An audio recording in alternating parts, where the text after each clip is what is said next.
გიორგი, გარგარს ნახე რა, კარგად ასხია, მაგრამ ბაზარში ისეთი ფასი აქვს, რომ ძალიან იშვიათად ვყიდულობ და რატო ხდება ესე? ფასი ბევრ ამეზეა დამოკიდებული. მოსავალი საკმარისი არ არის, იმპორტით შემოტანა გვიწევს და შესაბამისად ხილს და ბოსტნეულს ამზაფხულსაც საკმაოდ მაღალი ფასი აქვს.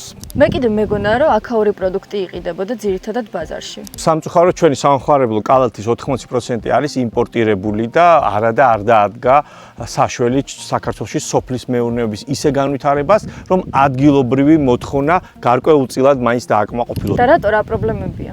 პრობლემა ბევრია. მცირე მიწიანობა, ფინანსებზე ხელმისაწვდომობა არ არის საკმარისი. სოფლის მეურნეობაში თანამედროვე ტექნოლოგიების დანერგვა და განათლება არ ხდება ისე, როგორც საჭიროა. ანუ ჩვენ არ გვყავს განათლებული კადრები, რომლებმაც კარგად იციან სოფლის მეურნეობა თანამედროვე ტენდენციების გათვალისწინებით, რაც რა თქმა უნდა დარგის განვითარებას ხელს უწყობს და ამიტომა რომ ისევ იმპორტზე ვართ დამოკიდებული. ამ თემაზე სხვათა შორის YouTube-ისთვის დიდ ეპიზოდს ვიღებთ და მალე დავდებთ 64-ის YouTube გვერდზე. და იცი კიდე რა მაინტერესებს?